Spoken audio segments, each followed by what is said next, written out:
Hi, my name is Diana, and I'm here to talk about building trust in a new relationship.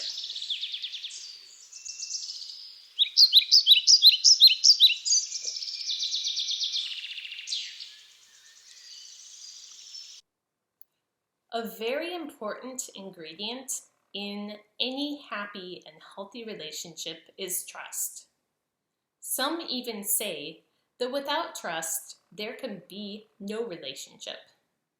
However, everyone comes with their own set of baggage from their previous relationships with romantic partners, family, and even friends. Once someone has had their trust broken by someone who is significant to them, it can cause a wound that takes time to heal, and it may even leave a scar long after the healing has begun. Almost everyone who has lived past the age of 30, and even some people who are much younger than that, carry different kinds of relational scars that can impact their ability to trust new people in their life. As one of my favorite YouTube creators, Ralph Smart, says, we have to be able to see new relationships with new eyes. I understand that to mean that we can't view new people and new relationships through the lenses of what has happened to us in the past with other people. No one person is exactly alike. No one person is the same. But in order to do this, you need to be very self-aware. Self-aware enough to be able to take a step back and realize when something that is happening with a new person in your life is triggering your old wounds, instead of immediately jumping to assumptions and conclusions, which may not be true about the new person at all. Whenever you've noticed yourself starting to make assumptions about your partner, it's very important to first calm yourself down. And don't accuse them of anything. Instead, start asking them questions. Get curious. If you don't ask the questions, then you will never know if your assumptions are right. And while it is completely possible for them to lie when they answer, until they give you some evidence-based reasons not to trust them, it's usually better to give them the benefit of the doubt. When dating someone new, it's important to take that time to not only have fun, but also to get to know this new person and who they really are. You can't trust, or for that matter, love someone who you don't know. So take the time to ask questions and see how they answer. Don't just listen to the words they say, because as we all know, actions speak louder than words. Someone may say that they love you, but do they act in ways that are in your best interest? Someone may promise that they will do something tomorrow, but when tomorrow comes, do they take action? Or just fill your ears with more empty promises? We can't always know how a person will act until we see how they behave in different situations. How a person behaves when they are healthy and happy can be very different from how that same person behaves when they are sick, stressed, or sad about something. That goes for all of us. Until you've seen someone going through both good and bad times, you can't really know who they are enough to even know if they would make a good life partner for you. A life partner is different from a love partner because you can love someone very, very much who you would not want to spend the rest of your life with. In our current society, where we have constant immediate gratification at our fingertips, it is hard to build trust. Because unlike texting, Instagram, TikTok, or Facebook, building trust takes time. It's easy to get excited about a new relationship or a new person that you are just starting to get to know, especially when the chemistry is high and sparks are flying. Most people tend to present their best selves when they go out on dates or are trying to win someone over. But it's important to realize that you don't really know if they are a good life partner until you've seen them go through difficult times and seen how they handle those challenges.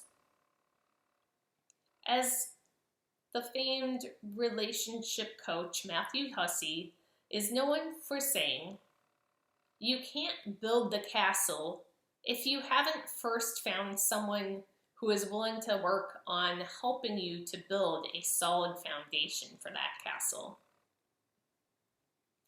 So while it might be romantic and exciting to experience a whirlwind romance, one should not place too many future expectations on it until they have known the other person for longer than 3 to 6 months. In some cases, it can take an entire year before major red flags, such as an abusive personality, start to show up with the person whom you are dating. All couples fight, and until you have had your first fight with someone you are seeing romantically, you just really don't know them yet. And you also don't know your dynamic with them as a partner. Every relationship has a different dynamic because different people will bring out different sides of you. We all have good sides and bad sides. What sides do the people around you tend to trigger and bring out the most? According to the inspiring and famed family and relationship therapist Esther Perel, there are some important questions that you can ask someone whom you are getting to know in order to not only know more about how they might behave with you, but also to know what type of baggage they may be bringing into their relationship with you, which may affect how the two of you need to go about building trust. Some of the questions that I noticed in a speech of hers that seemed important to me for new couples or potential couples to open up a dialogue about these kinds of topics are, have you ever been heartbroken? Have you ever left someone in a very unpleasant way? I edited a swear word out of that one. Have you ever been cheated on? Have you ever cheated? Of course, in order to ask these types of questions, you must also be willing to open up and answer similar level questions honestly. Remember, honesty is the best policy, especially when we're trying to build trust with a new person. These types of questions, although challenging and revealing, open up the possibility of sharing stories that can tell you more about each other and help you learn more about who this person that you are dating really is. It also opens up the ability to tell stories and share if you learned or changed because of any of those past experiences. Telling personal stories like these can help the two of you to build intimacy and emotional connection with one another, which is essential for a happy and healthy relationship. These types of questions also help to reveal if you or the person you are with struggles more or less with trust issues as a result of their past. Just because a person has trust issues doesn't mean that they can't learn to trust again. But it may take them more time, or they might need special handling as a result until that trust gets built.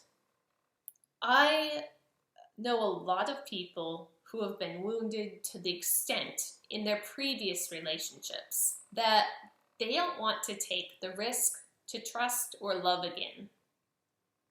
I've even gone through times where I felt the same. But I'd like to point out that we are all capable of this level of faith and trust because we take risk and have faith every time we leave our house. To quote Tony Robbins, it takes faith to drive down the street with a dotted line in between you and the other drivers, and trust that everyone is going to follow that line and that they're going to follow the rules of the road. Yet this is something that a lot of us do every day without even thinking about it.